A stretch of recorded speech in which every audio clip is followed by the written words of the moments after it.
Muy buenas noches, estamos ya en el 11º programa. ¿Cómo está, don Oscar? Qué bueno tenerlo de vuelta, porque el programa pasado no lo tuvimos, pero siempre es una dicha tenerlo.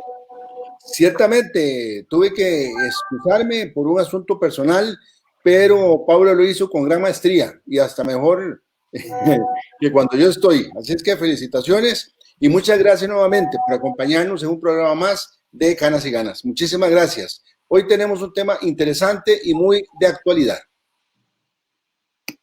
Claro, y es que el tema de hoy es el esfuerzo que realizamos, y aquí sí me incluyo, las personas docentes en nuestro día a día para poder continuar con las lecciones en este modo, digamos, de la pandemia, que pues a todos y a todas, digamos, creo que esto es indiferente del gremio, pues nos ha afectado y nos tomó por total imprevisto. El sector, digamos, educación no fue la excepción, no es la excepción, digamos, creo que en ninguno de los niveles es la excepción, desde lo que es la educación en etapa inicial, lo que es el preescolar, hasta inclusive universidades. Entonces, es una dicha contar el día de hoy con representantes de Colipro, del Colegio de Licenciados y Profesores en Letras, Filosofía, Ciencias y Artes de Costa Rica. Contamos con la presencia de doña Carmen Montoya Mejía, quien es licenciada en Derecho, 4 años de ser la encargada de la unidad de fiscalización de Colipro, 6 años de estar a cargo de la jefatura de la Fiscalía de Colipro. Tenemos también la presencia de don Jesús Rojas O'Connor, quien es licenciado en Derecho, es el abogado fiscalizador, lleva 3 años siendo el cargo encargado de la unidad de fiscalización de la Fiscalía del Colegio de Licenciados y Profesores en Letras, Filosofías, Ciencias y Artes. Y por último, pero no menos importante, tenemos también la presencia de doña Andrea Peraza, quien pues cuenta con una maestría en Administración Educativa, lleva 13 años de ejercer la profesión en el Ministerio de Educación, 2 años de ser fiscala del Colegio de Licenciados y Profesores en Letras, Ciencias, Filosofía y Artes de nuestro país. Entonces, le damos la bienvenida a nuestros 3 invitados del día de hoy. Muchísimas gracias, bienvenidos, gracias Paula por la introducción, y quiero hacer mías las palabras de Paula también, en el sentido de que para nadie es un secreto que la pandemia por el COVID-19 nos cambió la vida a todos, estudiantes, docentes, y obviamente no escaparon a esta nueva realidad. Casi todo el año, en este 2020, que llaman siniestro 2020, las aulas quedaron vacías, la enseñanza pasó a ser a distancia o virtual, y ahí entonces es donde entendemos que los docentes se vieron obligados a ser creativos, innovadores para lograr el interés y la atención de los jóvenes. El tema que hoy vamos a abordar es precisamente sobre las acciones que han tomado las diferentes direcciones regionales del Ministerio de Educación Pública para garantizar la continuidad de los servicios educativos y así evitar situaciones como la deserción estudiantil, la falta de conectividad en muchos hogares, que es algo evidente, y ahí quedamos al descubierto un retraso que tenemos. Y bueno, doña Andrea, bienvenida, Andrea. Cuéntenos, de acuerdo con un estudio que ustedes tienen, entiendo que tienen un estudio muy pormenorizado de esto, ¿cuál es la situación que enfrentan los docentes de cara a esta nueva realidad? Después de 8 meses, casi 9, de una educación a distancia, ¿cuál ha sido el principal reto? Buenas noches a todos. Muchas gracias por la invitación, don Oscar, doña Paula, y saludos a todos los que dan seguimiento al programa. Bueno, desde la Fiscalía nosotros hemos venido trabajando constantemente con la investigación que ustedes mencionan, desde el docente, el administrativo, todo lo que traiga esta situación de la pandemia. La situación real que viven los compañeros educadores es otra. He mencionado muchas veces que es muy diferente cuando se programa un docente al inicio del curso lectivo con su marcador, su pizarra, sus libros, sus estrategias para llegar en el conocimiento a los estudiantes. Y la actual situación que vivimos en el mundo actual es diferente a la realidad del docente en la ejecución de su clase. El tomar, y lo he dicho oportunamente, el tomar la pantalla, veamos así, este cuadrito que nosotros tenemos acá, y poderle llegar a 30 personas el aprendizaje, la enseñanza. Si en las aulas tenemos 30, 32 estudiantes, más o menos es un rango de lo que ellos manejamos en las aulas, estamos diciendo que la clase hay que hacerle un llamado y hay que buscar las estrategias para que el docente frente a ellos pueda tener estrategias de aprendizaje, y no solo eso, sino también el hecho de atraer que la clase sea dinámica y que sea un conocimiento amplio. Pero cuando nos vamos a una investigación que nos dice que el proceso es totalmente diferente, cuando nos vamos y nos vemos ante una cámara y el llamado a verlos a ellos, a que se puedan conectar ante la herramienta que utiliza, bueno, en el caso del Ministerio de Educación, Teams, y otras herramientas como el Zoom y otras más, propiamente, es otra historia real lo que es otra situación compleja que se está dando con los compañeros vamos a ver, de las direcciones regionales, los supervisores, la situación que se está generando con las vacantes que existen ante los docentes es una situación agravante a lo que es la calidad de la educación. En el proceso de la investigación que mencionan usted, don Oscar, por supuesto que se han visualizado, no se ha finalizado con ella, estamos en el proceso de cierre, veámoslo así. Los resultados son muy amplios, ¿verdad? Sin embargo, queremos darlos completos para que todo el conocimiento que se pueda dar o toda la información que se pueda dar ante la sociedad costarricense dé una pauta importante ante nuestros educadores, ya sea de primaria, de secundaria y a nivel superior, que sería universitario. Hablo tanto de público como privado. Una pregunta, porque nos están preguntando. La organización que ustedes representan o fiscalizan es tanto docentes del sector público como del sector privado. Sí, señor. Y nos decían que tienen cerca de 30,000 asociados. Perdón, no le entendí la suma. Nos decían que tienen cerca de 70,000, más bien, asociados. Es pero correcto. Es todo un reto. Ese es todo un reto porque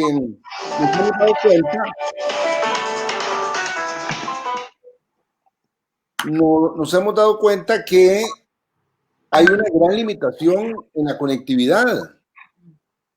Sabemos que la Fundación Omar Bengo en este país ha hecho grandes desarrollos de software, de contenido, pero si no hay dispositivos y no hay conectividad, ¿qué se puede hacer? Sobre todo en zonas rurales. Esto es preocupante. La sociedad costarricense está preocupada porque en un país hay dos pilares fundamentales, salud y educación. Y en este caso, pues como usted nos comenta, en ese estudio que están realizando, hay una caída en la calidad de la educación. Ahora, ¿qué se va a hacer entonces para el próximo periodo? ¿O ya hablaron con el Ministerio de Salud y vuelven las clases presenciales? Con respecto a ello, bueno, decirle que lo que nosotros representamos, si ustedes dicen, la unidad que nosotros representamos, o decías, que fiscalizamos, nosotros somos el Colegio de Licenciados y Profesores, es el colegio que pertenece a todos los educadores de nuestro país, deben de pertenecer todos los educadores de nuestro país, desde primarias, secundarias, nos demanda la ley como educadores, la ley 4770. Si alrededor de 70,000 podría ser un poco más, don Oscar, ya nuestros compañeros colegiados, y un poco más, me refiero como unos 75,000 ya colegiados. La situación que usted dice, menciona, con respecto a la dinámica del Internet, digámoslo así, la conectividad, es una situación que pone crucialmente ante los estudiantes la situación de cómo conectarme yo, cómo llegar a todas las aulas, como docente y el estudiante cómo responderle al profesor, es una de las dificultades más grandes que ha tenido que visualizar el docente. y es acá en donde la Fiscalía hace la pauta de dignificación docente. El docente ha buscado las estrategias de cómo llegar a todas las situaciones particulares que demanda.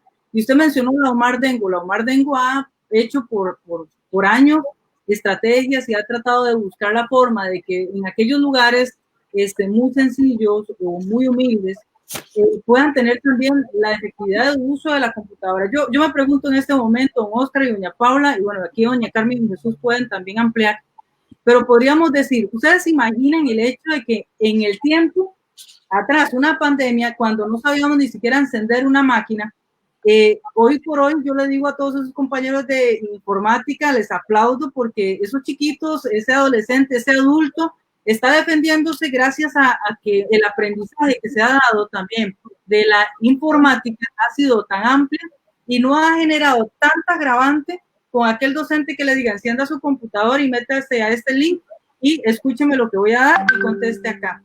Eso ha generado una diferencia enorme y ha hecho que nuestros compañeros en informática busquen la pauta específica para darle la puntualidad al desarrollo de la educación costarricense. Es cierto, lo Omar Dengo, y aquí don Oscar, y me uno a las palabras suyas. No, y me no problema, ¿Sí me escuchan? ¿Sí? Ahora sí. Me uno a las palabras suyas, don Oscar, y voy a ser muy puntual. Aplaudo el hecho de que el gobierno debe puntualizar. El desarrollo de un país se está demandando en una situación de una educación. El desarrollo de un país se da en la educación. Háblese de primaria, secundaria y hablo a un nivel universitario. Pero si nosotros hablamos de un presupuesto robusto para que pueda generarse la mejor educación, estaríamos hablando de un país grande que va a crecer constantemente. Y cuando usted dice no solo estoy hablando de la paga del docente, sino las estrategias, hablo de infraestructura, hablo de informática, hablo de deporte, porque la educación es una educación integral y así tiene que ser. Efectivamente, una educación integral. Ahora conocemos de algunos casos exitosos en medio de este reto. Claro, muchísimos, pero muchísimos. Voy a decir solo uno, nada más así como para dar un ejemplo. Voy a hablar de Pérez Celedón y a don Jesús y doña Carmen les encanta Pérez Celedón. Pérez Celedón, resulta que ahora está la situación, porque es el río doña Paula, Pérez Celedón le llama la atención. Bien. Bien, muy bien. Pérez Celedón se ha portado a la talla. Bueno, todo nuestro país, los educadores se han portado a la talla. Pero voy a dar el ejemplo de Pérez Celedón. El director regional de Pérez Celedón forma parte de la junta directiva de Colipro. Él es el señor tesorero. Y daba una de las situaciones que surgen en Pérez Celedón cuando se da la entrega de alimentos. Y muchos han acribillado a un compañero que viene y trabaja en huertas escolares. En una escuelita de allá de Pérez Celedón, todo lo que se está cultivando, porque el docente de huertas está trabajando, sigue trabajando la huerta, sigue constantemente trabajándolo. Y entonces, cuando se da la entrega de alimentos, él mismo adiciona lo que se está produciendo en esa escuelita para que lo lleven a consumir en su casa. Y solo eso así, pequeñito. Ahora pensemos el montón de obras y actividades que están haciendo los docentes en la innovación.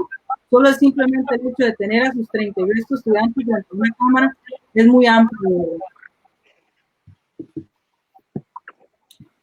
Bueno, es todo un reto, sin duda. Hay algunos aspectos que me gustaría conocer un poquito más. Creo que Paula tenía estuvimos conversando y tenía unas preguntas. Sí, yo quisiera saber, digamos, si ustedes como colegio tienen identificada cuál es la situación más crítica que enfrentamos los docentes, digamos, ¿es realmente un tema de conectividad? ¿Es un tema de seguimiento en los hogares? ¿Es un tema de falta de vínculo, inclusive con la comunidad, digamos? Porque, bueno, por ejemplo, durante toda mi formación universitaria, me recalcaron, ¿verdad?, la importancia de trabajar con familias y con comunidades, pero realmente como docentes lo veníamos haciendo o también esto compone fallos.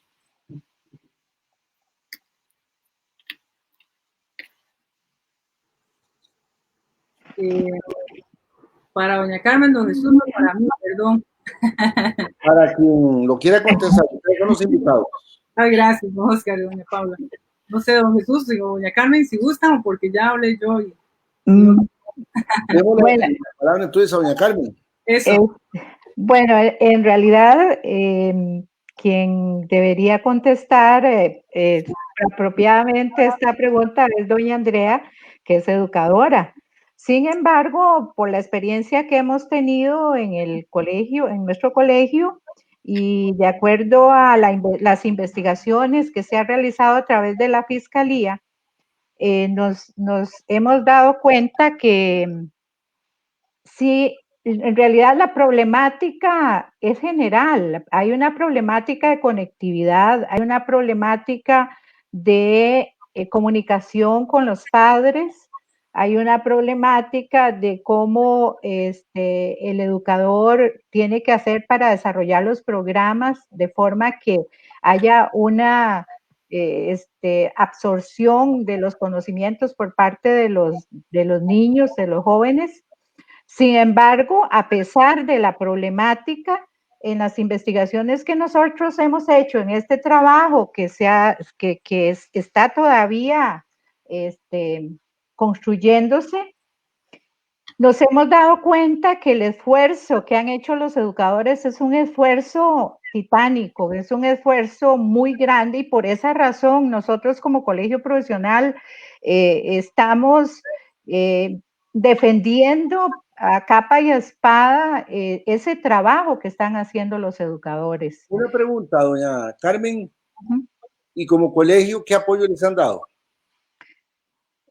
Bueno, apoyos, en realidad apoyos económicos no existen porque el colegio no está para apoyar económicamente. Sí, hemos trabajado con el Ministerio de Educación y con bueno, al menos este trabajo que tiene que ver con un estudio con qué ha hecho las direcciones regionales y el MEP de cara a la continuidad de la educación. Es una forma de apoyar que hemos hecho, unirnos a las universidades que están investigando, unirnos con el mismo Ministerio de Educación para lograr estrategias que llevarles a esos educadores la posibilidad de poder, que es el Ministerio de Educación, que es el principal patrono, les brinde estrategias educativas que puedan generar positivismo en esta pandemia, en esta situación que se está viviendo. Y a nivel de comunidad, ¿han logrado esa simbiosis con padres de familia, pero todo en comunidades rurales? No sé, Jesús, usted que tiene la experiencia de tener hijos ahí en esa problemática.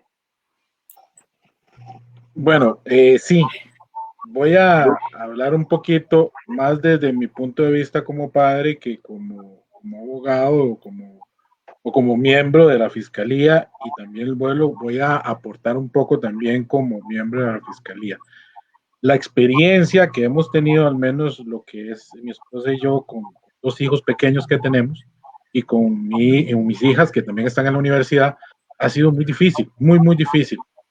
De hecho, una de las cosas que pudimos detectar en este caso, que es una problemática terrible que están llevando los educadores, es una cuestión psicológica, grave, muy grave. Mi esposa, que es psicóloga, estuvo, digamos, viendo algunos detalles, incluso con los mismos profesores, las mismas maestras de mis hijos, y se sienten agotadas, se sienten cansadas, es un estrés terrible, sienten un abandono terrible, y eso repercute también en cómo lo proyecta hacia nuestros hijos, hasta nuestros niños.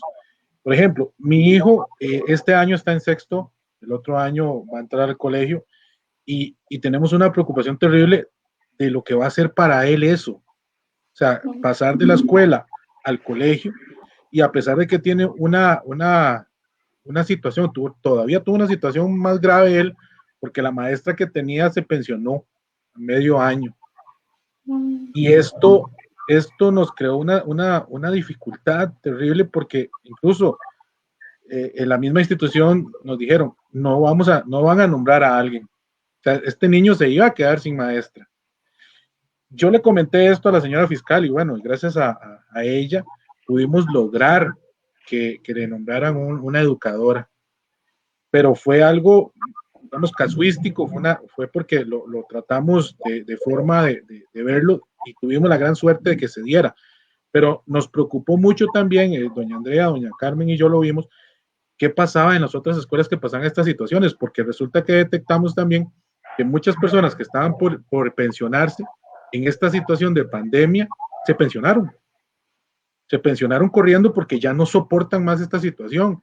Y hay un montón de educadores que están en la misma situación y eso lo vimos siendo nosotros, o sea, siendo yo padre, siendo yo, no como abogado, y claro, lo trasladé al trabajo, lo comentamos ahí con la señora fiscal, con doña Carmen, y bueno, y aquí en mi casa con mi esposa, que lo vimos y lo detectamos, y ella se preocupó mucho y hizo algunas cosas y gracias a Dios logramos, digamos, contener eso, pero no lo arreglamos, lo contuvimos, pero no lo arreglamos. Y me pongo a pensar en todo ese montón de educadores que están en esa situación y hemos planeado o tratado de hablar de estrategias a nivel colegio, a nivel de fiscalía, pero es complicado, más que todo porque también estábamos como atados de manos por la misma situación.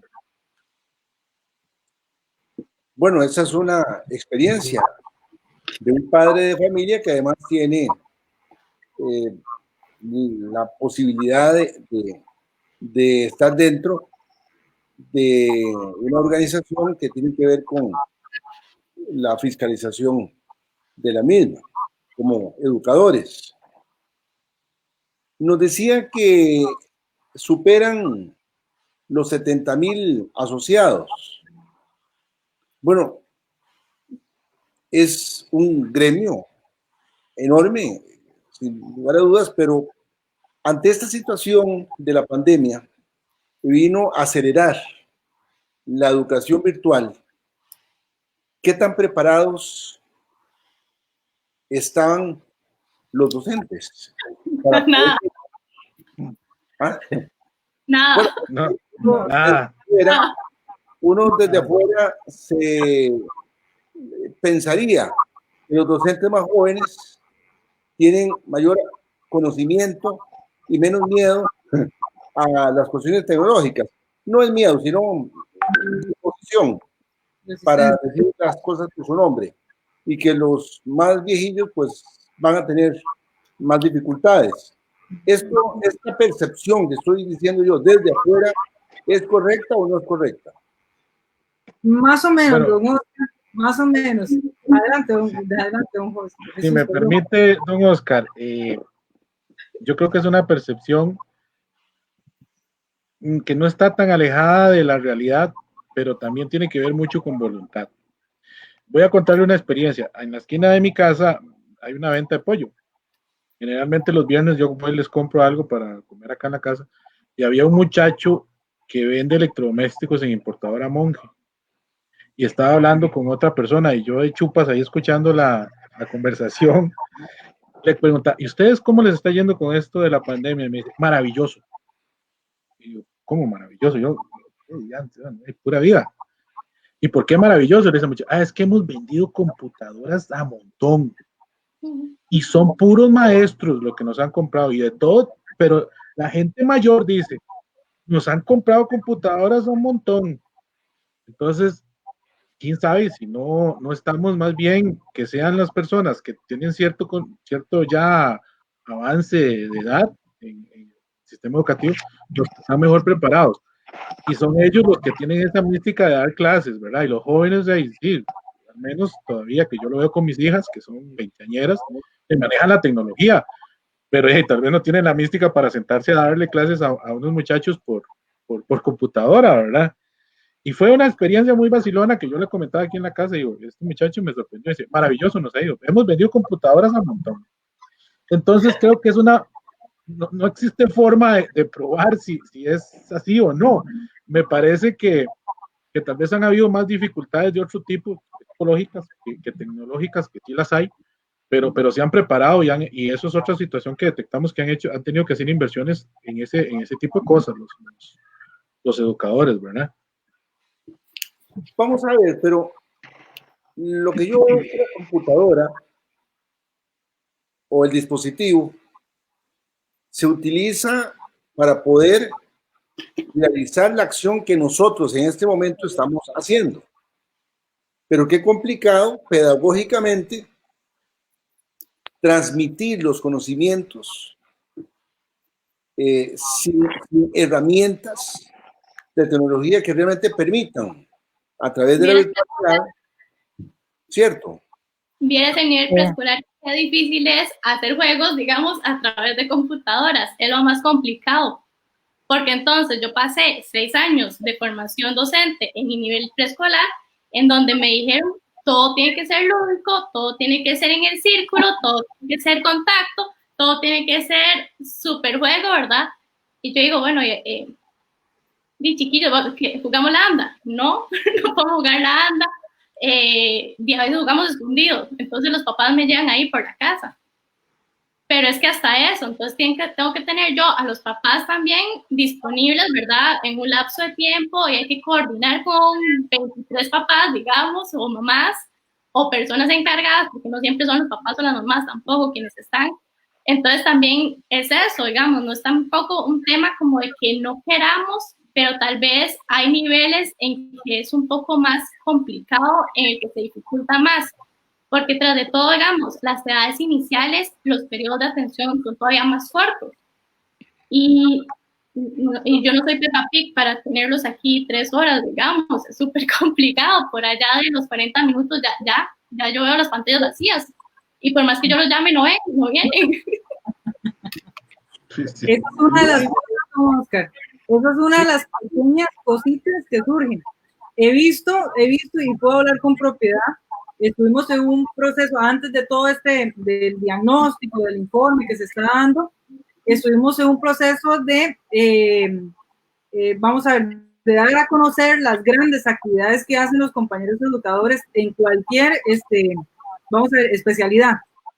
Y lo que dice doña Paula, en preescolar nos hablaba una colegiada, la hermana, por cierto, la hermana de la compañera de comunicaciones, decía, tuve que bajar aplicaciones, ahora bailo, ahora grito, ahora canto desde una cámara. ¿Cómo hago para yo llegar y atraer, como dice doña Paula, cómo mantengo esos 23 chiquitos o chiquitas ahí conectadas? Y lo mejor de todo, no es solo conectadas, es que estén aprendiendo. Que estén aprendiendo, que tengan enseñanza en ese momento.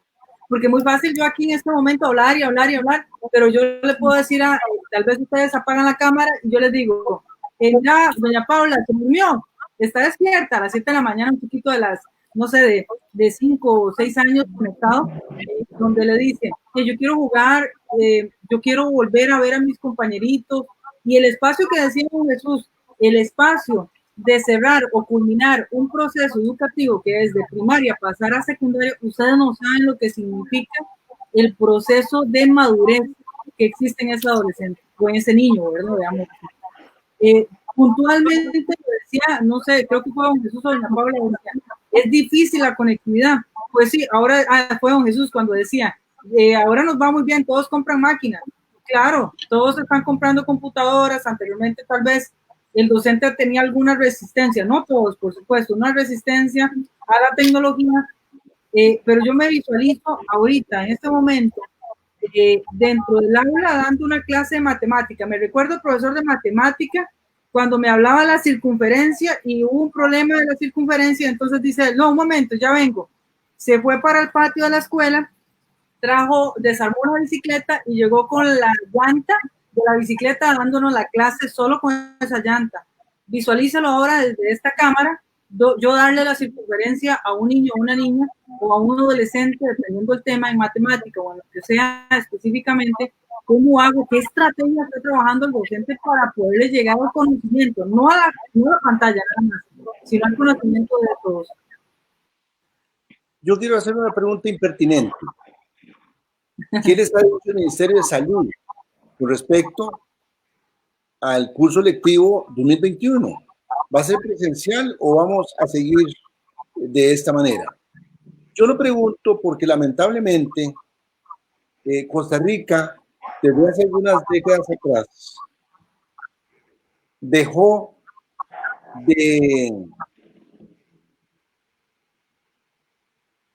o lo digo de otra forma, la educación privada se fue, se disparó en condiciones, en calidad, y el gran esfuerzo que nuestros docentes hacen desde la educación pública no les da para poder equilibrar el nivel educativo.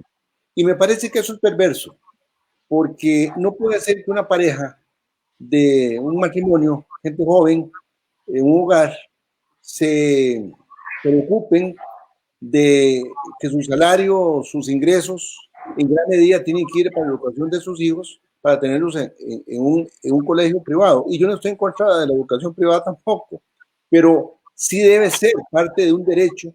Vamos a ver, esto es de derechos humanos, de una educación eficaz, eficiente, una educación de calidad que permita realmente equiparar conocimientos y no generar brechas. Porque no solo debemos hablar de una brecha digital, sino de una brecha social. Vivimos en una sociedad de oportunidades. Y si no se dan esas herramientas, esos conocimientos, en esta era del conocimiento, con los muchachos, vamos a tener el producto de una sociedad asimétrica en el conocimiento. Y eso es deplorable.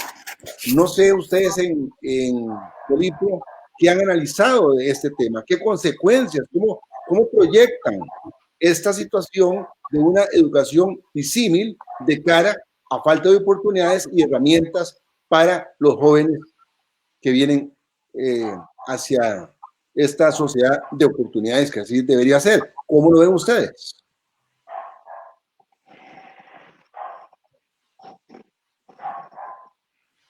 Doña Andrea, ¿usted? Ok, bueno. Doña Carmen, ¿usted? Doña Carmen. Don Oscar, usted antes nos preguntó si esta situación nosotros habíamos analizado si había tenido éxito o está teniendo éxito, este sistema de educación que se está manejando ahora. En realidad, no se sabe, esto es como un tubo de ensayo, estamos echando ahí cositas a ver qué sale, a ver qué explota. En realidad, yo creo que todos los educadores, los padres de familia, los niños, estamos en un experimento socioeducativo en el cual no sabemos si realmente esto va a tener éxito a futuro. Creo que esto lo podríamos decir si este tipo de educación a distancia va a tener éxito dentro de 1 año, 2 años, cuando se hagan proyecciones hacia atrás, hacia ver qué pasó con esto. Sin embargo, yo soy optimista y yo creo que la sociedad costarricense ha respondido muy bien a nivel educativo, especialmente los niños y los jóvenes. Como decimos muchos de los viejos, los niños nacen con un chip ahora incorporado. A ellos no les está costando. Incluso yo sé que para las maestras de preescolar ha sido difícil poder integrarlos a esos niños. Sin embargo, yo tengo la experiencia de tener una nietita que está en preescolar y yo he visto la facilidad con que ella lo ve totalmente natural, conectarse con la maestra y hacer los trabajos que ella le manda y los juegos, y lo hace muy natural porque ella la tecnología ya la trae dentro de sí misma.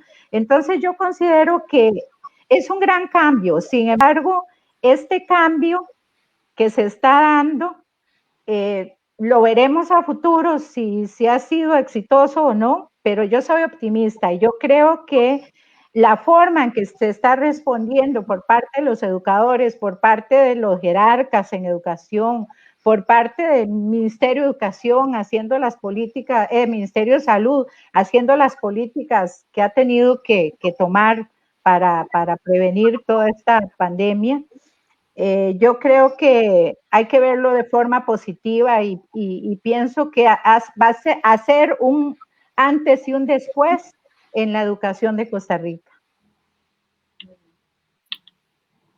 Sí, personalmente no dudo que se dio un punto de quiebre, se adelantó estos cambios que tenían que darse. Yo creo, es una afirmación muy personal, en la educación virtual, y me parece que es fundamental, ayuda muchísimo, porque lo virtual tiene una magia y es la interacción. Todos interactuamos desde lo virtual. No es como tener un televisor, uno es espectador o una radio. No, aquí se interactúa, esa es la magia del Internet. A partir de ahí creo que es una gran facilidad para la educación también. Pero tanto el docente debe tener esa preparación como el alumno, las herramientas y las posibilidades, empezando por el dispositivo y la conectividad. Yo hace unos instantes hice alguna reflexión, y esto es algo personal, ¿verdad?, sobre la necesidad de cerrar esa brecha digital y social con la educación. Porque aquí hay todo un tema. No puede ser que Fonatel tenga 350 millones de dólares, posiblemente ya tiene más, y no hay un programa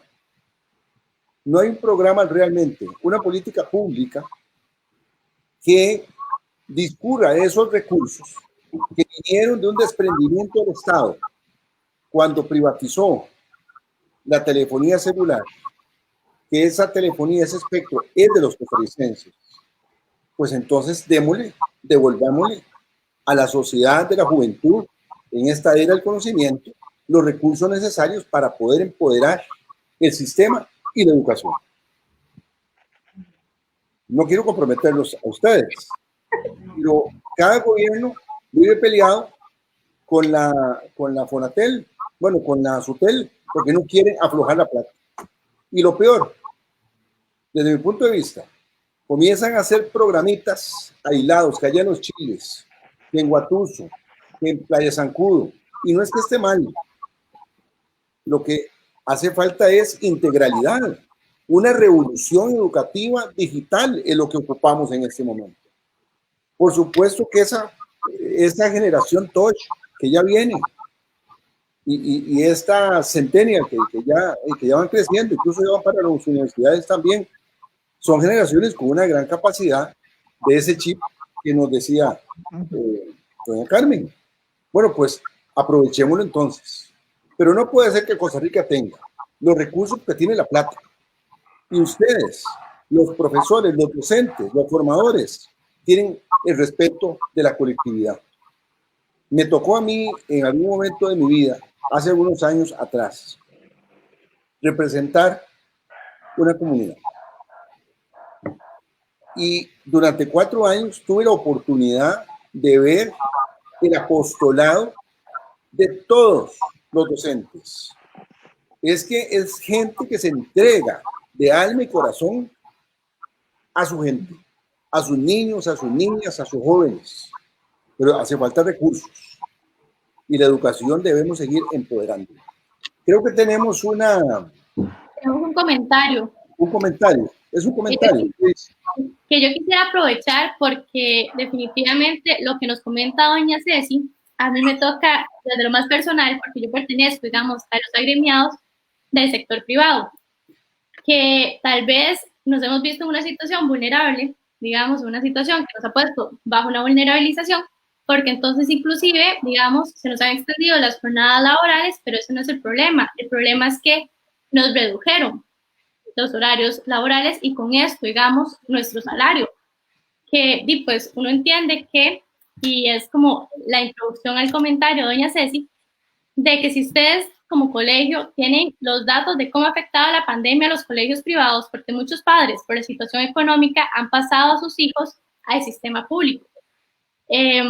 No sé si tienen como alguna estadística o tienen como los datos, porque las escuelas, digamos, o los centros educativos nos responden a nosotros como educadores, digamos, que los padres de familia no pueden pagar, que no están pagando, pero realmente nosotros no tenemos conocimiento y no tenemos forma de tener conocimiento de si es realmente la situación o si más bien, pues qué pena, pero si se están aprovechando, digamos, de la situación. Don Jesús. Sí, bueno, yo creo que nosotros un dato como tal no lo tenemos, pero sí puedo decirte tal vez una percepción que sí tenemos. Nosotros en la Fiscalía fiscalizamos los colegios privados y una de las cosas que nosotros hacemos visitas. Vamos y hacemos visitas a los centros privados, precisamente buscando personas que no estén colegiadas y dándoles una notificación para que se colegien o aclarándose sus dudas con respecto a la colegiatura. Este año no hicimos esas giras de fiscalización porque los colegios estaban cerrados. Ahora, también, y tengo que decirlo porque no es mentira, la situación con los centros privados es un poco complicada porque son muy cerrados e incluso a nivel MEP es complicado buscar la información de ellos. O sea, a pesar de que hay una ley y todo lo asunto, la fiscalización que tiene el MEP de ellos es poco robusta, o sea, no es tan fuerte. Entonces, no hay ese dato, pero sí te puedo decir que por algunas denuncias que hemos recibido, sí les ha afectado bastante, al menos de tal vez de los más pequeños. Hay unos muy grandes, como los que ya sabemos cuáles son, que se han invertido mucho dinero en dar educación virtual, como dice don Oscar, con sistemas terriblemente caros, ¿verdad? Y esos chiquitos, me contó un amigo, que por cierto tiene un chiquito en una privada, que los sientan a las 7 de la mañana y están en clases ahí delante del televisor, ¿verdad? Hay gente con dinero que puede pagar esas cosas, y algunos que han hecho el esfuerzo de ponerlos en ese tipo de colegios, los han tenido que sacar y llevarlos a un colegio público, ¿verdad? A una escuela pública, que es lo pertinente, y algunos dejan de pagar. Me imagino que las instituciones privadas deben estar teniendo unas morosidades terribles, ¿verdad? Bueno, inclusive hace poco hubo una resolución de tribunales por lo mismo, ¿verdad? De que una madre alegaba que por el tema de pandemia ella no podía pagar la colegiatura y, sin embargo, digamos, el centro educativo lo que había resuelto, digamos, previo a la resolución era la expulsión del niño o la niña. No me acuerdo si era niño o niña. Pero entonces lo que resuelve el tribunal es, no, digamos, el ciclo lectivo tiene derecho a incluirlo, digamos, en el centro en el que estaba matriculado, independientemente de si usted tiene capacidad o no de pago, digamos, porque es un tema de que, primero, tenemos el interés superior del niño, y segundo, hay un tema de derecho humano a la educación, como lo decía don Oscar. Hay un comentario de Diego que me parece interesante y es parte de lo que estamos hablando, de la necesidad que se refuerce el tema de la conectividad para empoderar, fortalecer y darle ya un pase dentro de esta nueva normalidad a la educación digital. Leamos lo que dice don Diego. Claro, dice Diego. Un tema fundamental es el abordaje de la alfabetización digital, ya que es ahí donde Costa Rica presenta deficiencias de acuerdo al informe del 2019 del Programa Institucional, Sociedad de la Información y el Conocimiento de la Universidad de Costa Rica. En el informe se indica que cerca de 45,000 hogares no cuentan con conexión a Internet y 57% de los casos esto se debe, me imagino, a la falta de alfabetización digital. Es decir, el tener el conocimiento para acceder a tecnologías, esto se me corta porque era muy adentro, no sé si usted tiene a mano un Oscar. Sí. Para poder concluir. Sí, este informe que él hace mención indica que 45,000 hogares no cuentan con conexión a Internet y en el 57% de los casos esto se deja. Sí, entonces la alfabetización digital tiene una disrupción ahí para poder cumplirse. Bueno, sería interesante que nos comenten ustedes ante esta falencia de 45,000 hogares sin conexión a Internet. ¿Qué nos puede esperar en los próximos años con la educación digital? Yo creo que, don Oscar y compañeros, a razón de esta situación de pandemia, tenemos que buscar las estrategias para que sea más robusto nuestro país en tema de educación, en tema salud, en todos los temas que podamos visualizar. Vamos a ver, yo siempre he dicho, el director que está sentado frente a su escritorio, nada más llenando papeles, firmando papeles, no puede visualizarse a futuro. Lo vamos a ver desde el presidente. El presidente que está sentado firmando, hablo del presidente de la República, firmando documentos sin visualizar una educación de calidad o una proyección que fue al principio, cuando yo dije el presupuesto no puede ser, y voy a utilizar una palabra tal vez un poco dura, mezquino. Un presupuesto mezquino de educación no es la visión de un país. La visión de un país siempre va a ser, dicen, las mejores armas que usted le puede dar a sus hijos, y en mi criterio personal como docente digo, es uno, una buena educación, enséñele natación y por supuesto enséñele inglés. Son temas específicos de un desarrollo integral de su hijo. Cuando hablo de una buena educación, voy a una línea muy estratégica. El país está viviendo una pandemia. Bueno, yo nunca me vi en una pandemia. Hoy por hoy, bueno, hoy voy a decirlo, cuando me fui a conectar con ustedes tuve problemas de conexión y bueno, ahí empecé y ya empecé a sudar frío y ya dije, ahora ya no me puedo conectar, qué vergüenza con ellos, y ya me sentía mal. ¿Cómo se ve el país en este momento a razón del mundo entero dando respuesta a una pandemia en la educación? Es lo que tenemos que visualizar. Hoy estaba conversando con mis compañeros, doña Carmen y don Jesús, y decía, hemos venido fiscalizando nosotros todo, visualizando una educación de calidad, porque Colipro visualiza a todo aquel ejercicio ético, competente, ético, legal y competente de la profesión. Cuando hablamos de la competencia, digo, vamos a ver, tiene el docente las estrategias, tiene sus aulas, tiene su pizarra, son todos los implementos para llegarle a ese estudiante desde la presencialidad. Vamos ahora entonces a lo virtual. Tiene el docente las estrategias y las herramientas para poderle llegar a ese estudiante al conocimiento. ¿Qué está haciendo el gobierno? Y aquí voy a tirar un poquito duro, y yo soy parte del Ministerio de Educación, ahorita estoy con un permiso sin goce salarial. ¿Por qué? Porque tengo que ejercer como fiscal y tengo que darlo de tiempo completo. Pero ¿qué digo acá como Ministerio de Educación? Y acá no es tanto a la señora ministra, que voy muy apegada a las grandezas que ha hecho también, pero sí voy a un gobierno que tiene que visualizar el apoyo a la educación. En este momento, si veámoslo de esta forma, en este momento, si nosotros no tuviéramos a nuestros hijos, hijas, sobrinas, estudiantes de todas las edades, en acaso ustedes se pueden imaginar cómo estaría la pandemia en nuestro país, cuántos muertos realmente tendríamos de más.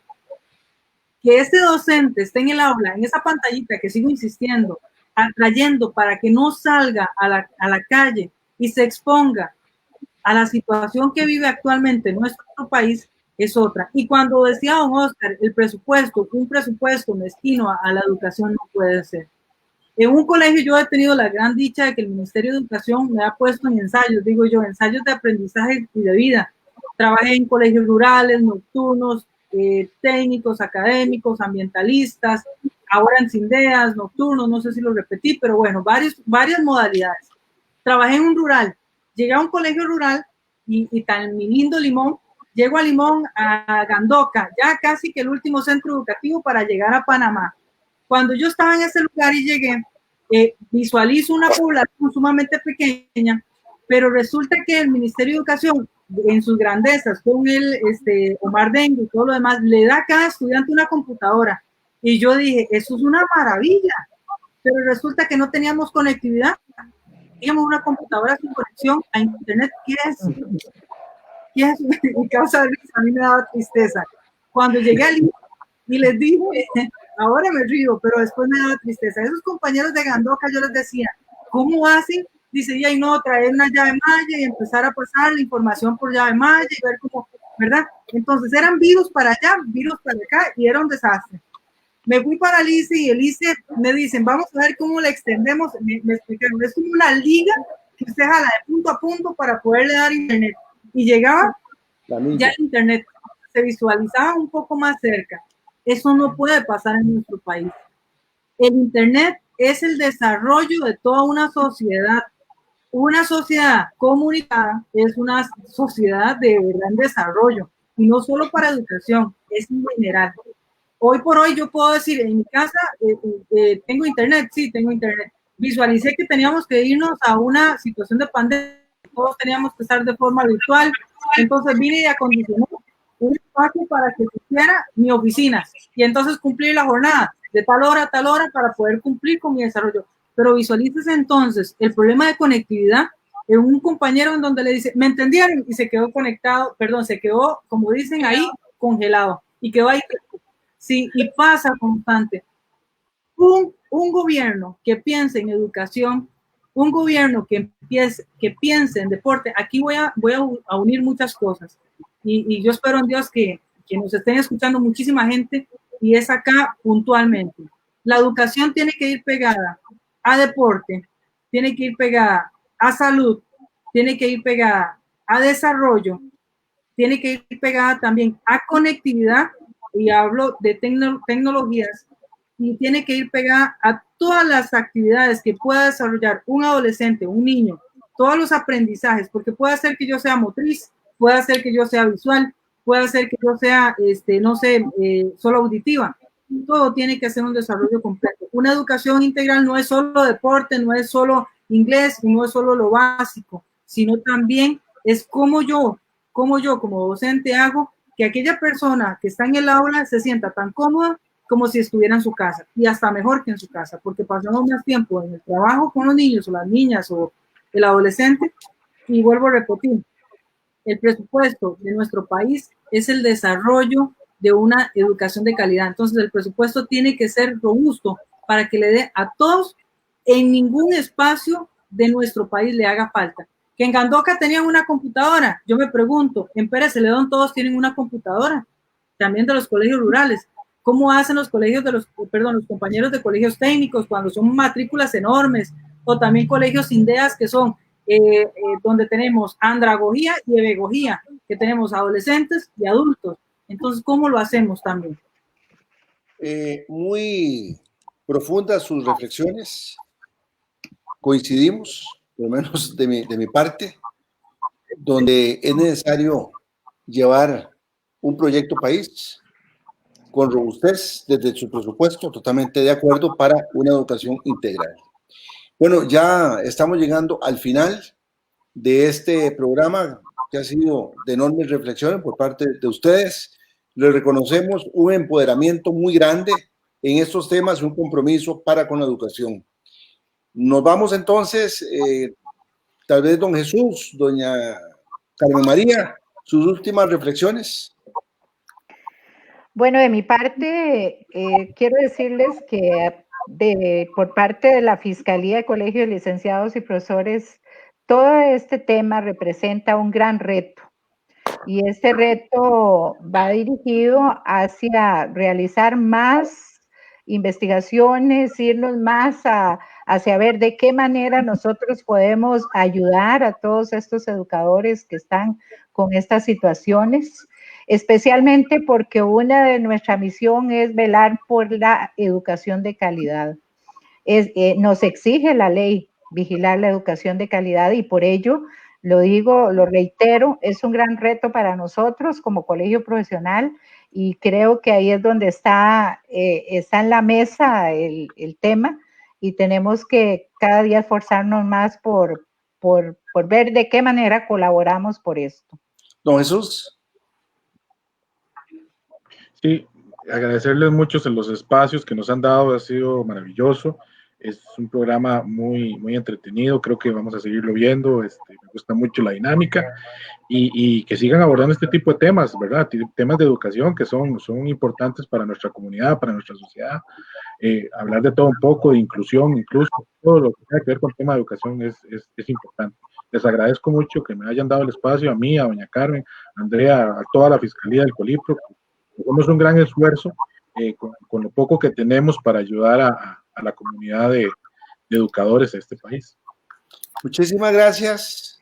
Créame que vamos a seguir en esto, ¿cierto, Paula? Tratando de hacer ciudadanía con estos temas. A ver cuándo la Fonatel afloja esa plata y ponemos a caminar para el país grandes proyectos en la era del conocimiento y en ese tema de la integración social y digital. Muchas gracias. Bueno, nos vamos, Paula. Muchas gracias. Sí, no irme, digamos, o no despedirnos sin antes agradecer. Y el agradecimiento aquí es personal y es como agremiada, porque creo que el colegio hace, digamos, en la medida de las posibilidades, pues también creo que es un tema de recursos que pues tampoco puede ser como lo más próspero, pero, por ejemplo, yo como agremiada he estado recibiendo correos sobre charlas, sobre distintos espacios informativos y virtuales, que creo que también creo que quedó por ahí rezagado, no se rescataron, pero creo que esas acciones también hay que rescatarlas porque hay que hacerlas visibles y que la gente y que la sociedad costarricense conozca que también como colegio y como agremiados recibimos distintas facilidades. Entonces, sí, muchísimas gracias por acompañarnos en este programa. Y termino diciendo que yo también soy muy optimista. con gente como ustedes, con nuestro ejército, que son los docentes, vamos a seguir haciendo grande este país. Muchas gracias. Muchas gracias. Muchas gracias por todo.